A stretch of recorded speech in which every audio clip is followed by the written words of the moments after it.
네, 소개 감사합니다. 건양대 최홍주입니다.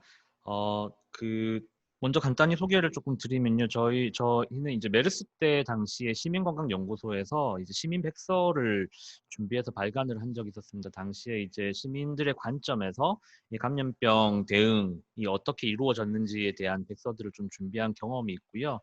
제가 오늘 발표할 내용도 사실은 코비드 19과 관련해서 저희 시민건강연구소랑 건강생산 네트워크가 조금 빠르게 그 시민백서 준비팀을 조직을 했고요. 그래서 학계, 시민사회계에서 자발적으로 참여하시는 연구자들을 중심으로 지금 이제 시민백서를 진행을 하고 있습니다. 연구를 진행하고 있고요.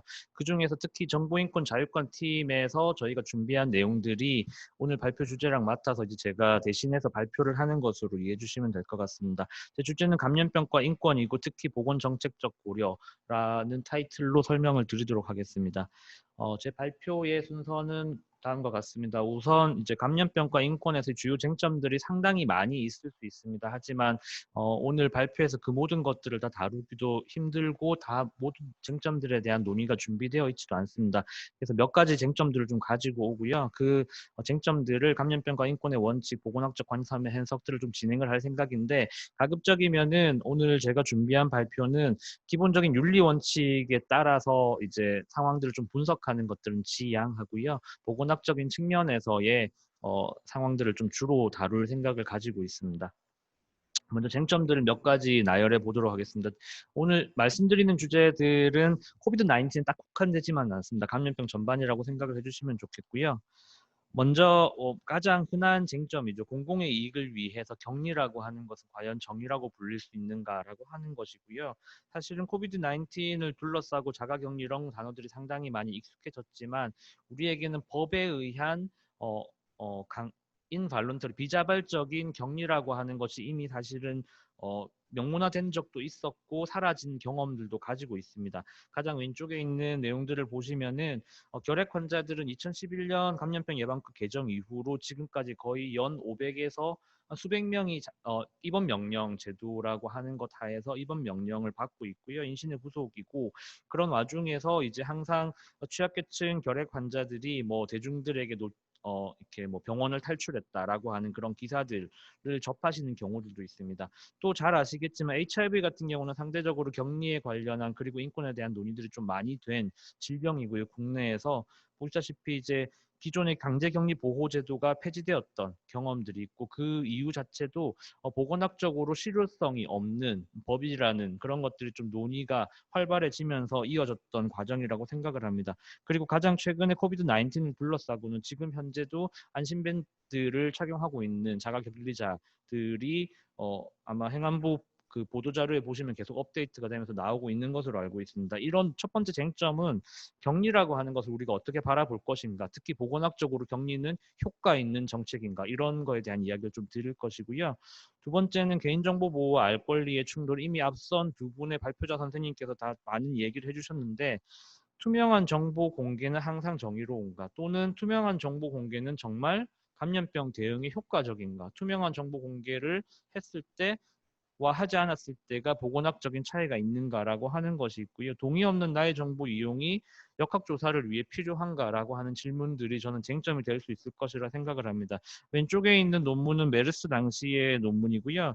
시계열 분석을 통해서 병원 이동 경로에 대한 병원명을 공개를 한 시점 이후로 확진자 수가 줄어들었다라고 하는 결과들을 보여주는 논문인데 사실은 저희가 보건학이나 역학에서 그 코릴레이션이 상관관계가 있다고 해서 인과관계라고 설명을 하진 않습니다. 이것이 그냥 단순히 보여지는 상관관계, 다른 역학적인 정책의 변화들이나 조치들, 다르게 표현을 하면 역학조사의 어떤 강화라든지 사례정의의 변화, 이런 것들이 미친 영향인지 아니면 정말 병원명 공개라고 하는 단순한 정책의 변화가 미친 영향인지에 대해서는 답을 하기 쉽지 않습니다.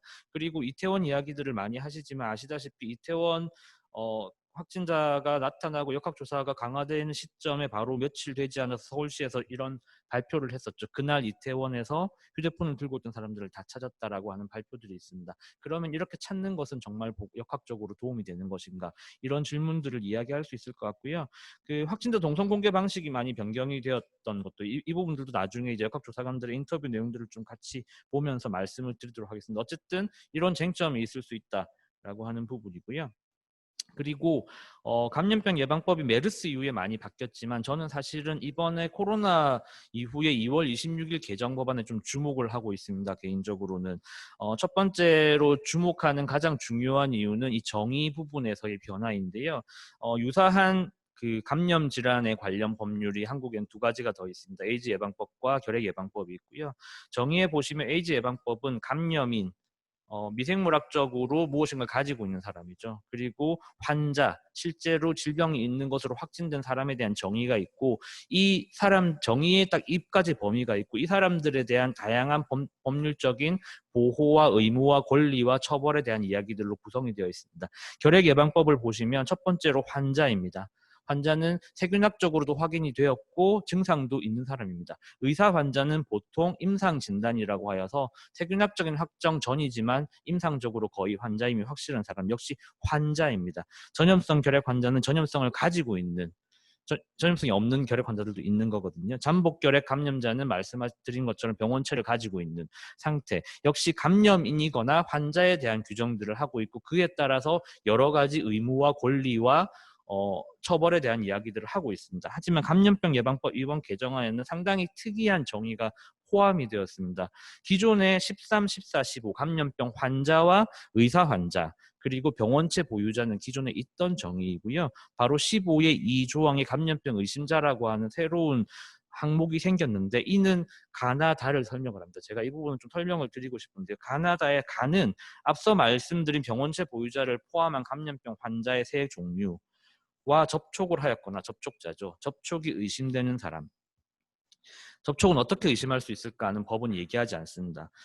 두 번째 같은 경우는 검역법에 따른 특정 지역에 체류하거나 그 지역을 경유한 사람으로서 감염이 우려되는 사람이라고 하는 것입니다. 체류와 경유는 확인할 수 있지만 감염의 우려라고 하는 것은 법적으로 정의되지 않았습니다.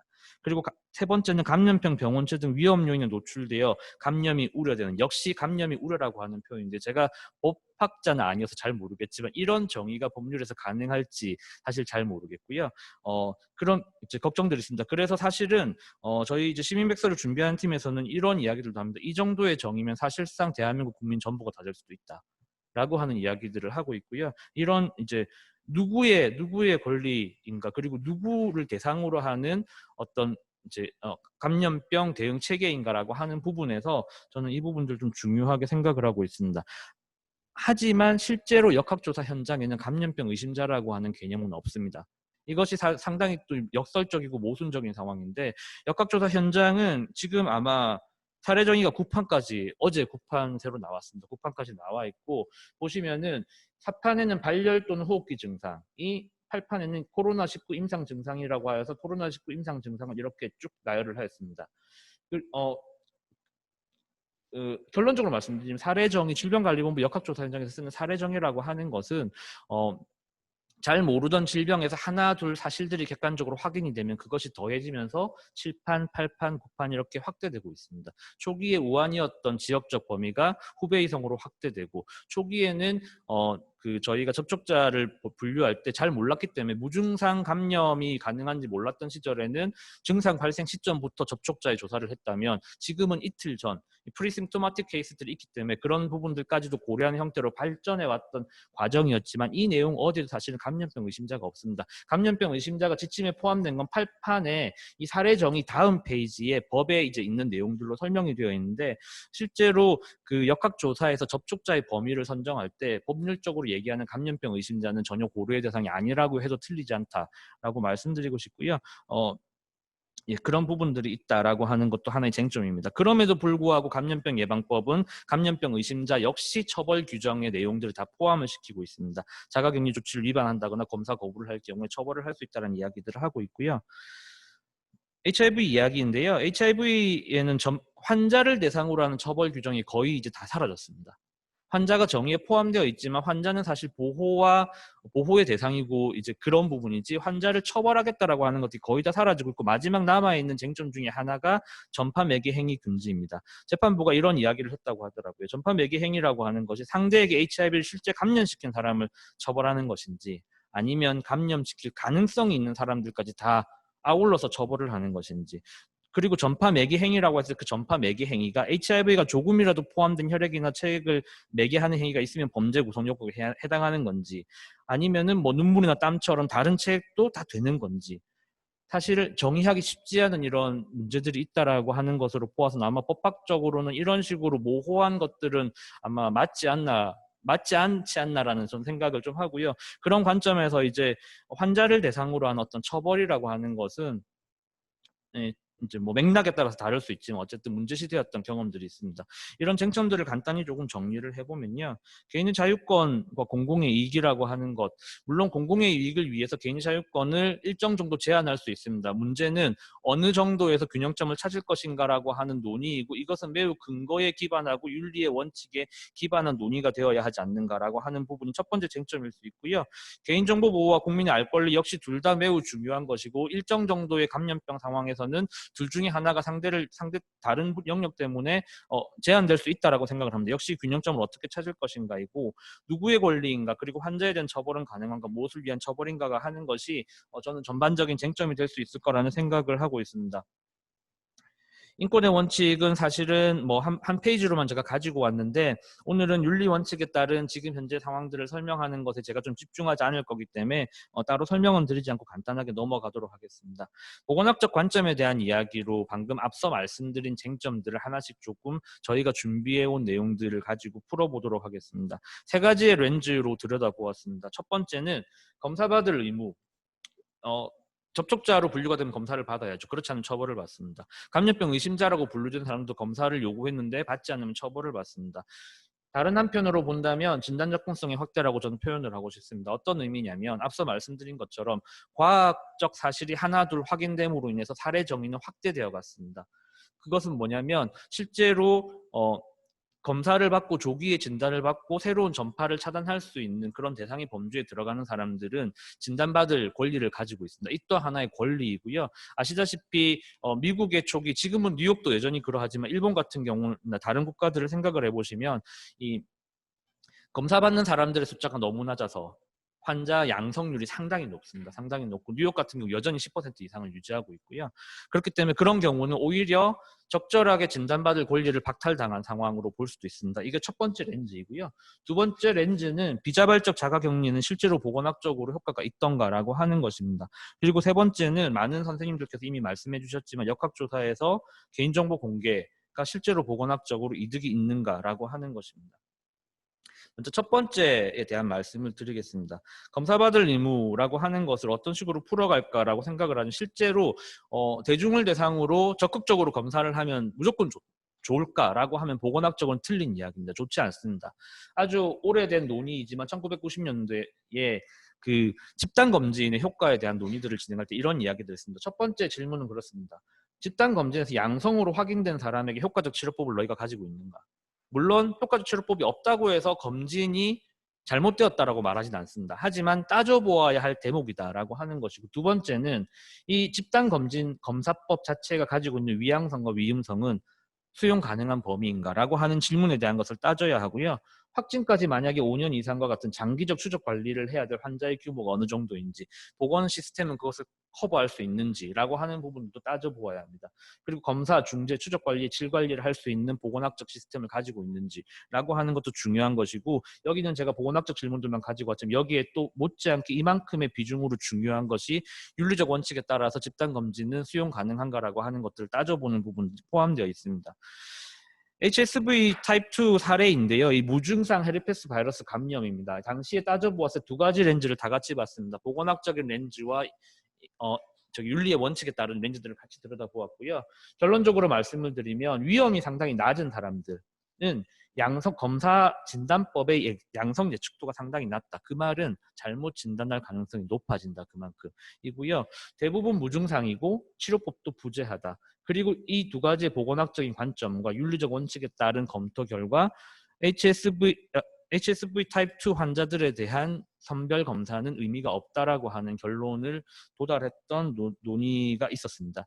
HIV 사례는 상당히 대표적으로 많이 논의되는 사례인데, 전통적으로 HIV 초창기에는 검사도 부족했고 치료법도 없었기 때문에 검진이라고 하는 것이 특히나 또 강압성을 띤 검진이라고 하는 것이 보건학적으로 효용이 없다라는 논의들이 주를 이루었었고요. 하지만 시간이 흐르면서 효과적인 치료법과 진단법의 개선들이 이루어지면서 지금은 자발성의 동의에 기반한 자발적 검사는 윤리적으로 정당화 가능하다라고 하는 논의들로 변화해왔던 과정들이 있습니다. 저희는 코로나를 둘러싸고도 이런 논의들을 할 필요가 있다라고 하는 생각들이 있고요. 이게 이제 감염병 의심자의 포괄성이라고 하는 걸 좀 설명드리기 위해서 제가 억지로 가져온 표인데요. 아직도 전 세계의 그 누구도 PCR이라고 저희가 표현을 하죠. 코비드-19의 진단검사의 민감도와 특이도는 모릅니다. 메르스의 민감도, RT-PCR의 민감도 특이도가 아마 제가 봤을 때는 한 93% 정도의 민감도, 99% 정도의 특이도로 대체적으로 펼쳐져 있고, 코비드-19 같은 경우는 아직까지 제가 알고 있기로는 페이퍼워크가 된 게 없습니다. 없고 예측들이 좀 있는 상태이고요. RT-PCR도 정확한 검사는 아닙니다. 이제 제가 이렇게 먼저 말씀드리면 좀 이제 다들 놀라실 수 있는데, 실제로 보건당국이 진행하고 있는 RT-PCR은 1회로 끝나지 않기 때문에 그 1회의 민감도, 특이도를 이야기하는 것과 실제 저희가 결과를 받는 건 좀 다를 수 있습니다. 만약에 검사 결과가 좀 흔들리면 아마 결과 레포트가 좀 지연되면서 재검사들이 이루어질 것으로 알고 있고요. 그런 것들과 좀 논외로 아주 스트릭트하게 사이언티픽하게 들여다보았을 때, 예를 들어 전남 지역의 전수를 대상으로, 전 국민을 대상으로, 전남 지역의 대상으로 10만 명을 검사를 하면은 80명의 코로나 환자 중에 2명은 놓치고요. 1000명이라고 하는 많은 숫자가 잘못된 양성값을 가질 수 있습니다. 이 가정은 제가 억지로 민감도와 특이도를 상당히 높게 상정을 한 결과에 나온 결과입니다. 대구는 상당히 환자가 많았었죠. 환자가 많았었기 때문에 상대적으로는 많은 환자 중에 800명이 놓치게 되고요. 그다음에 900명의 환자 정도가 잘못된 결과값으로 양성 환자로 나올 가능성이 있습니다. 상당히 유병률이 높은 10%의 가상 집단을 놓고 보면 100명의 환자 중에 3명을 놓치고요. 900명 중에 1명이 가짜 양성이 나올 수 있습니다. 왜 저희가 누구를 대상으로 검사할지를 정의하는, 질병관리본부가 사례 정의를 계속 아주 조심스럽게 해나가는 이유가 왜 중요한지가 바로 여기서 드러나는 것입니다. 실제로 발병 위험이 상당히 높은 사람들, 그래서 역학조사를 통해서 접촉사 범위라고 하는 것들을 명확하게 규정을 하고 검사가 필요한 대상자가 누구인지를 정의하는 과정들은 이런 진단검사법의 기본적인 기술의 한계를 고려한다라고 하면 상당히 중요한 부분임에도 불구하고 법은 감염병 의심자라고 하는 불특정 다수의 대상 범위를 확대해서 그 사람들에게 모두 검사를 요구할 수 있는 형태로 되어 있고요. 실제로 아까 사례에서도 나왔지만 이태원 사례는 조금 더 복합적으로 설명할 수 있지만, 이태원 사례 때 지금 최근에 서울시가 이태원 사례 이후에 누구나 검사를 받을 수 있는 형태로 정책들을 펼치고 있는데, 그 부분에 대해서도 역시나 마찬가지로 이런 문제점들은 발생할 수 있고, 아마 기사를 스크랩을 열심히 하시는 선생님들은 아주 간헐적으로 음성과 양성이 반복되는 사례들이 보고될 수 있습니다. 그런 기사들이 몇 건 정도 있고요. 그럴 가능성이 있다라고 하는 것으로 첫 번째 얘기를 마무리하기 하나만 더 말씀드리면요. 그 양성률이 뉴욕이나 일본이나 상당히 높다라고 제가 말씀드렸죠. 그만큼 적절한 진단 접근권이 보장되고 있지 않습니다. 그래서 실제로 국내의 양성률을 초기부터 최근까지 쭉 들여다보면서 어떤 정책의 변화 시점마다 이 슬롭이 바뀌는지를 좀 들여다보았습니다. 보았더니 가장 명확한 양성률을 떨어뜨리는, 진단 접근권을 적절하게 확대시키는 정책의 변화는 무엇이었냐면 질병관리본부의 사례정의 확대였습니다.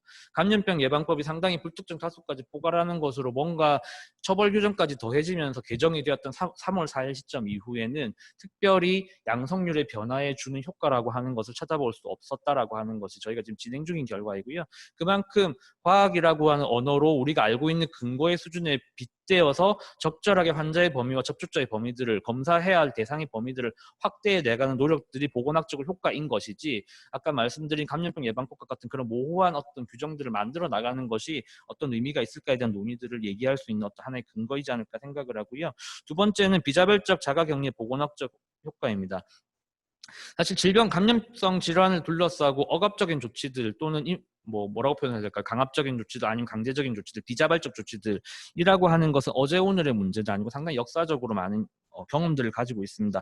그렇기 때문에 이제 시라쿠사의 원칙들을 이야기할 때 자발적 그 자발적 동의하에 최소한으로 이루어져야 한다라고 하는, 그리고 강제적 조치라고 하는 것은 마지막 방편이어야 한다라고 하는 것들이 강조되고 있는 것이고요. 아까 말씀드린 것처럼 에이즈 예방법에서는 강제격리 보호조치 조항이 삭제되었던 경험이 있습니다. 정신보건법도 최근에 보호입원 제도의 위헌 결정 이후에 변화들이 있습니다. 결핵의 사례들을 좀 가지고 왔는데요. 결핵 같은 경우에 이제 새로운 감염병이 발생하고 혼란이 발생하고 대중들의 공포가 있죠. 그리고 억압으로 결론 지어졌던 역사적 경험들은 상당히 많다라고 하는 이야기를 하고, 대표적으로 1990년대 뉴욕의 새로운 결핵에 대한 이야기들에 대한 논의가 좀 있습니다. 당시에 결핵은 이미 기원전부터 있었지만 왜 새로운 결핵이라고 불렀냐면 뉴욕시에서 갑자기 환자가 급증을 하고 사망률이 급증을 했습니다. 치료 성공률이 떨어지고요. 알고 보았더니 그 이유가 90년대라는 시기를 좀 돌이켜보시면 HIV 동시감염, 그리고 기존의 효과적인 약으로 치료되지 않는 다재내성 결핵들이 창궐 했었습니다. 당시에 뉴욕시의 정책은 소위 말하는 말 안 듣는 환자들이 약을 먹었다 안 먹었다 하면서 약제 내성이 발현되었고 그것이 퍼졌다라고 하여서 강제격리적 정책으로 당시의 논의들을 좀 이렇게 봉합하는 형태가 있었고요. 그 과정에 대한 이제 의료 인류학자였던 이제 리처드 코커가 들여다본 논의의 이제 내용들, 이런 내용이 있습니다. 자율권과 공공의 이익 균형점에 대한 논의가 부족한 채, 아까 말씀드린 여러 가지 쟁점에 대해서 따져보고 들여다보지 않은 채 시행되는 강제적 조치는 실제 상황이 좋아지고 있다는 연막에 불과할 수도 있다라고 하는 이야기들을 하였고, 이후에 이어지는 연구에서 실제로 당시의 강제적 격리 조치가 뉴욕시의 결핵 문제들을 해결했다라고 하는 근거는 그 어디에도 없다라는 결론들을 좀 만들어냅니다. 향후 평가가 필요한 영역이겠지만 어쨌든 결핵에서의 그런 경험들이 있고요. 역시 이제 국내에서도 앞으로 상황들 좀 진척되는 것을 보면서 이 억압이라고 하는 조치들이 정말 효과적인지에 대한 논의들은 필요할 거라고 생각을 합니다. 그리고 역학조사에서의 이제 개인정보 공개 이득에 대한 부분들을 좀 말씀드리면, 저는 여전히 이 부분도 이제 어떤 결론적으로 말씀을 드릴 수는 없지만 효과 평가가 필요한 부분이라고 생각을 하고요. 특히나 정보 공개를 통해서 전파 차단에 기여한 효과가 있는지에 대한 부분들, 동시에 2차 확진자의 조기 발견에 어떤 기여한 효과가 있는지에 대한 부분들이 저는 좀 필요하다고 생각을 하고, 10분 국토교통부에서 발표를 했었죠. 10분 내에 확진자 동선 추적이 다 가능하다라고 이야기를 했었지만, 뒤이어서 바로 말씀드리겠지만 사실은 역학조사 현장에서 10분 없다라고 합니다. 없는 이야기라고 하고, 제가 하는 이야기는 아니고 IT 기술은 없다라고 표현을 한 건 이제 좀 단정적이긴 하지만 그런 건 없다라고 실제로 역학조사관들이 이야기를 하고 있습니다. 저희가 이제 인터뷰들을 지금 역학조사관이랑 격리자들, 자가격리했던 분들, 그리고 확진자들을 지금 진행을 좀 하고 있는데, 아직 연구 중간이라서 뭐라고 결론적으로 말씀드릴 수는 없지만 몇 가지 사례들을 좀 가지고 와봤습니다. 역학조사 현장에서 사람의 역할이 99%이고, 첫 번째 사례 보시면은 10분 그런 거 없답니다. 옛날엔 2, 3일 걸렸고 지금은 많이 빨라져서 6시간 정도인데, 실제로 대부분의 역학조사에서 진술한 내용이 틀리지 않다라는 것이고, 아주 드물게 간혹 본인이 기억을 못하는 경우, 그런 경우에 한해서 이제 GPS와 카드 이용령을 참고하면 환자와 함께 서로의 기억을 조각을 맞춰 나간다, 이런 식의 표현들을 하더라고요. 이런 이야기들을 보면 사실은 IT 기술의 역할이라고 하는 것이 얼마나 보조적이고 이제 부차적인 부분인가라고 하는 것들 좀 알 수 있을 것 같고요. 두 번째는 이런 이야기를 합니다. 일단 뭐 의도적으로 동선을 속이려는 사람이 어디 있겠는가. 저희가 역학조사 현장에서 기술의 동원이라고 하는 것들을 생각해 보면 상당히 속인다, 그런 것을 이제 감춘다, 이런 것들을 알아내기 위해서 기술이 필요하다, 이렇게 논리적으로 연결되는 고리들이 상당히 많이 있지만, 실제로는 속인다, 감춘다라기보다는 본인의 기억이 왔다 갔다 하는 것일 수 있고요. 이 사례는 상당히 좀 독특한데, 이분은 본인의 진술과 GPS가 달랐습니다. 역학조사의 결론은요, 본인의 진술을 따라갔습니다. GPS가 오류인 것으로. 그러면 이 IT 기술이라고 하는 것이 실제로 역학조사 현장에서 얼마나 그 사람과 사람의 어떤 관계에서 벌어지는 이야기들 속에서, 이 서사 속에서 얼마나 이제 무력한가라고 하는 것들이 좀 드러나는 부분이라고 생각을 하고요. 뭐 다행히 이분은 확진자가 아니었다고 생각합니다. 아니었다라고 말씀을 하더라고요. 그리고 의사결정은 결국 사람이 한다라고 하는 것인데, 결국 역학조사의 핵심은 확진자와의 심층 조사를 통해서 접촉자를 어디까지 할 것인가입니다. 지금 여기에 이제 제가 편안하게 마스크를 벗고 있지만, 이런 상태라면 전 아마 접촉자가 아닌 건 거죠. 왜냐하면 저희가 적당한 거리를 유지하고 있고 마스크를 쓰고 있고, 그 범위를 정하는 것이 가장 중요하고, 이태원이나 대구 신천지 사태와 같이 불특정 다수 접촉자의 범위를 특정할 수 없는 그런 상황에서 기본적으로 IT 기술들이 활용이 될 수 있지만, 사실은 역학조사관들 이야기에서는 이런 거죠. 재난 문자를 보내거나 이장님 방송을 통해서 자발적 검사를 유도하는 것들이 본인들이 할 수 있는 최선의 어떤 부분들이다라고 이야기를 하는 것으로 보았을 때는 실제로 그 국토교통부에서 홍보하는 형태의 아주 광범위한 IT 기술이 적극적으로 활용되고 있는 상황은 결코 아니다라고 하는 이야기를 좀 할 수 있을 것 같고요. 네, 그런 부분들이 있습니다. 마무리를 드리면 될 것 같은데요. 감염병 의심자라고 하는 범위의 확대, 이 범위가 그리고 이들에 대한 어떤 처벌 규정의 정당성에 대한 부분들, 이 범위의 확대가 진단 접근권에 기여한 바가 없다라고 하는 것은 저희 아주 프리리미너리 리절트를 보여드리면 설명을 좀 드렸고요. 처벌 규정이 조기 진단 전파 예방을 했다는 근거는 향후 연구가 필요한 영역이고 이지 정설로 확립될 수 있는 부분은 아니다라는 이야기를 드리고 싶고요. 두 번째 주제였던 비자발적 자가격리의 보건학적 효과는 결핵과 HIV 감염 선행 연구에서 효과가 없거나 불명확하다라고 하는 결론들이 좀 내려져 있습니다. 자가격리 이탈이라고 하는 것은 아까 쟁점에서도 말씀드렸지만 매우 예외적인 사례이고요.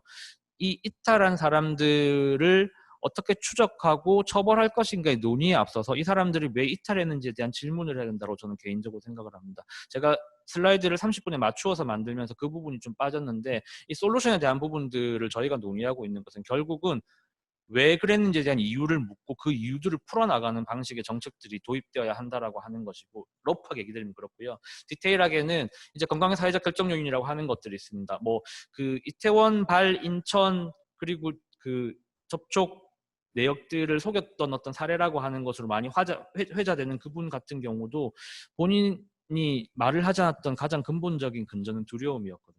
두려움이었고 직장에 대한 두려움이었고 취직에 대한 두려움 뭐 이런 것들이었다고 진술들을 하고 있는데 결국은 그 문제들이 해결되지 않으면 그 어떤 기술을 통한 추적과 감시와 처벌 규정이라고 하는 것이 감염병 대응에서 근본적인 해법이 될 수 없다라고 하는 이야기를 좀 드리고 싶은 것이고 마지막 주제였던 개인정보 공개 및 기술의 효과는 보건학적 효과는 분명하지 않고 역학조사라고 하는 사람이 사람을 대면해서 진행하는 대부분의 내용들 속에서 정보는 확인되고 있다라고 하는 것이 저희가 확인한 사실이고요. IT 기술의 역할은 역학조사 과정에서 거의 없거나 매우 보조적이다라고 하는 것이 지금까지 저희의 어떤 결론입니다. 물론 연구는 아직 진행 중이고 저희가 지금 8월 중에 나름 시민백서의 완전한 형태로 좀 보고를 계획하고 있기 때문에 그 시점이 되면 이 논의들이 조금 더 수정, 보완되면서 마무리될 수 있을 것 같습니다. 네, 제 발표는 여기까지 마치도록 하겠습니다. 감사합니다. 죄송합니다. 제가 이 얘기를 마지막 슬라이드 준비해놨었는데요. 네. 감염병 대응 과정에서 과학이라고 하는 건 전 매우 중요하다고 생각을 하고요. 이게 대중을 안심시키기 위해 존재하는 것이 아니라 실제로 감염병의 확산을 차단하기 위해 필요한 것이다라는 이야기를 좀 드리고 싶었습니다. 죄송합니다. 한 번 더 인사드리겠습니다.